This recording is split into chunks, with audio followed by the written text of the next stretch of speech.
ಈಗ ಅವ್ರು ಕಾನೂನು ಮಾಡಿದ್ದಾರೆ, ಸರ್ಕಾರದಲ್ಲಿ ಕಾನೂನು ಮಾಡಿದ್ದಾರೆ. ಕಾಂಗ್ರೆಸ್, ನಾನೊಬ್ಬ ಪ್ರದೇಶ ಕಾಂಗ್ರೆಸ್ ಕಮಿಟಿ ಅಧ್ಯಕ್ಷನಾಗಿ ಕಾಂಗ್ರೆಸ್ ಸಭೆ ಸಮಾರಂಭದಲ್ಲಿ ನಾವು ಆಡೋದು ಎರಡೇ ಎರಡು ಸ್ಟ್ಯಾನ್ಸಾ.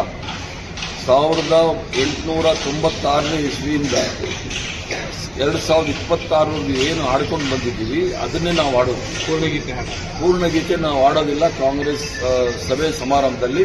ಅದು ನನ್ನ president of Congress party, Pradesh Congress committee ಅಧ್ಯಕ್ಷನಾಗಿ ಇದು ನನ್ನ ನಿರ್ಣಯ. ಸರ್ಕಾರ ಪಾರ್ಟಿ ಸರ್ಕಾರ ಇರ್ಬೋದು, ಮತ್ತು ಅದು ಜನಗಳ ಸರ್ಕಾರ. ಕಾನೂನು ಏನಿದೆ ಅದನ್ನು ಅವ್ರು ಸರ್ಕಾರದವರು ಪಾಲನೆ ಮಾಡ್ತಾರೆ, ಅದರಲ್ಲಿ ಏನು ತಪ್ಪು ಅಂತ ನಾನು ಅನಿಸೋದಿಲ್ಲ. ಅದನ್ನ ಸರಿ ತಪ್ಪು ಆಮೇಲೆ ಇನ್ನೊಂದ್ಸರಿ ಲೋಕಸಭೆಯಲ್ಲಿ ಚರ್ಚೆ ಬರುತ್ತೆ. ಸರ್ಕಾರದಲ್ಲಿ ಅದನ್ನ ಮಾಡಬಾರ್ದು ಅಂತ ನಾನು ಹೇಳೋದಿಲ್ಲ. ಸರ್ಕಾರ ತೀರ್ಮಾನ ತೆಗೆದುಕೊಳ್ಳಿ, ಕಾನೂನು ಮಾಡಿದ್ಮೇಲೆ ಅದನ್ನ ಪಾಲನೆ ಮಾಡಬೇಕಾಗುತ್ತೆ. ಈಗ ಭಾರತೀಯ ಜನತಾ ಪಾರ್ಟಿ RSS ಅವರ ಕುತಂತ್ರ ಮತ್ತು ಷಡ್ಯಂತ್ರ. ಸೋನಿಯಾ ಗಾಂಧಿ ಅವರು ಹೇಳಿದ್ದು ಅಲ್ಲಿ ಹಾಡು ಹೇಳೋ ಸಂದರ್ಭದಲ್ಲಿ ತಪ್ಪಾಗಿ ಹೇಳ್ತಾ ಇದ್ದಾರೆ, ಅದನ್ನ ಸರಿ ಮಾಡಿಕೊಳ್ಳಿ ಅಂತ ಹೇಳಿದ್ರು.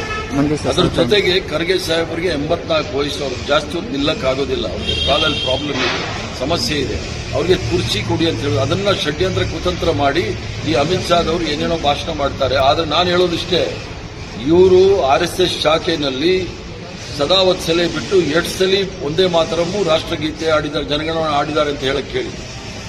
ಇವರು ರಾಷ್ಟ್ರ ವಿರೋಧಿ ಚಟುವಟಿಕೆಗಳಲ್ಲಿ ಇದ್ದವರು. ಇವರು ಸ್ವತಂತ್ರ ಹೋರಾಟದಲ್ಲಿ ಇವರಿಂದ ನಾವು ಕಲಿಬೇಕಾದಿಲ್ಲ, ಏನು ಆಡಬೇಕು ಏನು ಆಡಬಾರ್ದು. ಅಲ್ಲ, ಇದೇ ಹೊತ್ತಲ್ಲಿ ರಾಹುಲ್ ಗಾಂಧಿ ಅವರು ಮಾತಾಡಿರೋದೊಂದು ಆಡಿಯೋ, ಅಂದ್ರೆ ವಿಡಿಯೋ ಆಡಿಯೋ ಎರಡೂ ಕೂಡ ಇದಾಗಿದೆ. ಅದರಲ್ಲಿ ನಾವು ಆಡೋದಿಲ್ಲ ಇದು ಅನ್ನೋದು ನಾವು ಹೇಳ್ತಾ ಇರೋದು. ಈಗ ರಾಹುಲ್ ಗಾಂಧಿ ಅವರು ಏನು ಹೇಳಿದ್ರು ಅಂತ ನಾನು ಕೇಳಿಲ್ಲ.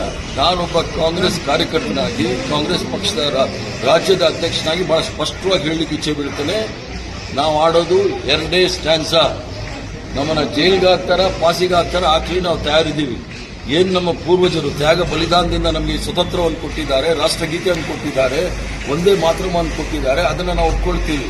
ಸ್ವತಂತ್ರ ಹೋರಾಟದ ಘೋಷಣೆಗಳೇನಿತ್ತು, ಸ್ವತಂತ್ರ ಹೋರಾಟದ ಘೋಷಣೆ ಏನಿತ್ತು ಅಂದ್ರೆ ಆಜಾದ್ ಹಿಂದ್ ಜಿಂದಾಬಾದ್, ಅಂದ್ರೆ ಸ್ವತಂತ್ರ ಭಾರತಕ್ಕೆ ಜಯವಾಗಲಿ, ಕೋಮು ನಾರ ಒಂದೇ ಮಾತರಂ ಅಂದ್ರೆ ಕೋಮು ಸೌಹಾರ್ದತೆ ಅಂದ್ರೆ ಒಂದೇ ಮಾತರಮ್ಮು, ಇನ್ಕಿಲಾಬ್ ಜಿಂದಾಬಾದ್, ಈ 3 ಘೋಷಣೆಗಳಿತ್ತು. ಯಾವುದಾದ್ರೂ ಒಂದು ಕೂಗಿದ್ದಾರೆ ಬಿಜೆಪಿಯವರು, RSS ಅವರು? ಅಂದರೆ ಸ್ವತಂತ್ರ ಹೋರಾಟದ ವಿರುದ್ಧ ಬ್ರಿಟಿಷರ ಏಜೆಂಟ್ಗಳಾಗಿದ್ದಂಥವರಿಂದ ನಾವು ಕಲಿಬೇಕಾಗ್ತದೆ.